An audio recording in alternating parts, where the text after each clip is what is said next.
যিনি আপনাকে ছাড়া জান্নাতে যাবেন না, যিনি জান্নাতে না গেলে জান্নাতের দরজা খোলা হবে না, যিনি পুল সিরাতের মতো জায়গাতেও ইয়া নাফসি বলবেন না, বলবেন ইয়া উম্মতি ইয়া উম্মতি। তিনি একমাত্র ব্যক্তি যাকে কবরে দেখানো হবে আপনাকে আমাকে।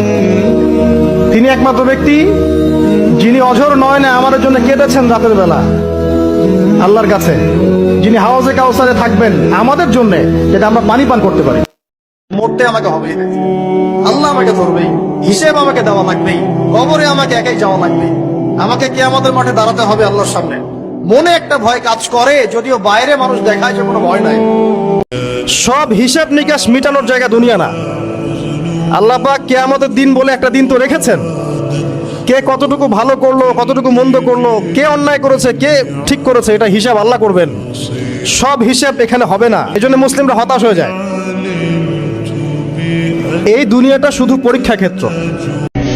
নবীজি একবার যখন আল্লাহর সামনে বলবেন কিয়ামতের মাঠে, আল্লাহ আমার উম্মত, আল্লাহ আমার উম্মত, আল্লাহ পাক এক দোয়াতেই নবী সাল্লাল্লাহু আলাইহি ওয়াসাল্লামকে বলবেন, তোমার উম্মতের মধ্যে যার অন্তরে সরিষা পরিমাণ ঈমান আছে ওকে বের করে নিয়ে আসো।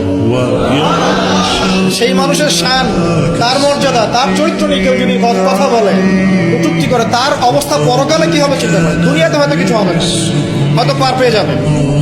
এই দুনিয়াটা চূড়ান্ত ফলাফলের জায়গা। কিয়ামতের দিন সর্বপ্রথম হিসেব নেওয়া হবে নামাজের।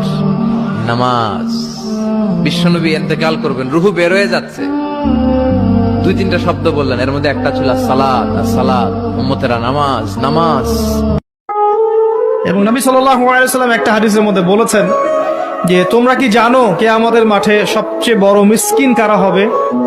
সাহাবায়ে কেরাম বলছেন, আমরা তো মনে করি যার সম্পদ কম, অর্থবিত্ত কম, সেই সবচেয়ে বেশি মিসকিন, সবচেয়ে বড় মিসকিন। আল্লাহর নবী সাল্লাল্লাহু আলাইহি ওয়াসাল্লাম বলছেন, বরং প্রকৃত মিসকিন সে ব্যক্তি যে কিয়ামতের মাঠে নামাজ, রোজা, হজ, যাকাত আমলের নেকি নিয়ে উঠবে, পাহাড় সম নেকি নিয়ে উঠবে, কিন্তু অনেক পাওনাদার দাঁড়িয়ে থাকবে। কারো হক নষ্ট করেছে, কারো গীবত করেছে, কারো অপবাদ, কাউকে অপবাদ দিয়েছে, কাউকে অত্যাচার করেছে, সবাই দাঁড়িয়ে থাকবে। এদের হক আদায় না করা পর্যন্ত সে পুলসিরাত পার হতে পারবে না। কেউ যদি 10 বার সূরা ইখলাস বা কুল হুয়াল্লাহ সূরা পাঠ করে, কয়বার?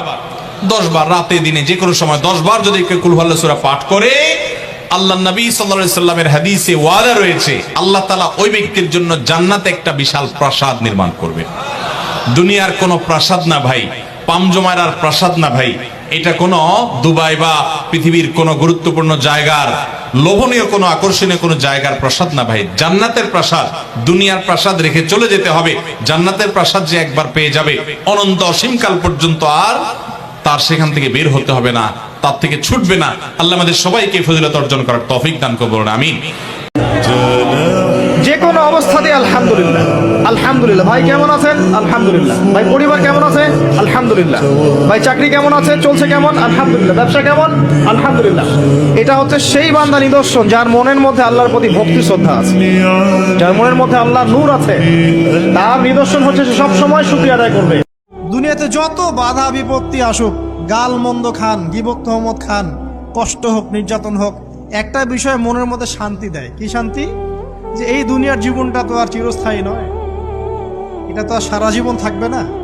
ইনশাআল্লাহ এই অবস্থা আস্তে আস্তে পরিবর্তন হয়ে যাবে। ফাইন্না মাআল উসরি ইউসরা, পরকালে ইনশাআল্লাহ পাবো। দুনিয়াতে না পেলে কি হয়েছে, পরকালে পাবো ইনশাআল্লাহ।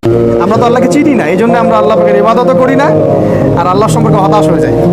যে আল্লাহ পাক এত শক্তিশালী, সে আল্লাহ পাক যদি আমারও হয়ে যান, আমার কোনো টেনশন আছে? সে আল্লাহ পাকের ইবাদত করে যদি আমি আল্লাহকে পেয়ে যাই, আল্লাহর ওলি হয়ে যায়, তাহলে আমার কোনো টেনশন আছে? ব্যাস। যে ব্যক্তি একবার দরুদ পাঠ করবে নবী সাল্লাল্লাহু আলাইহি ওয়াসাল্লামের উপরে, আল্লাহর রাসূল বলছেন তার উপর আল্লাহ পাক 10 বার রহমত করবেন ইনশাআল্লাহ।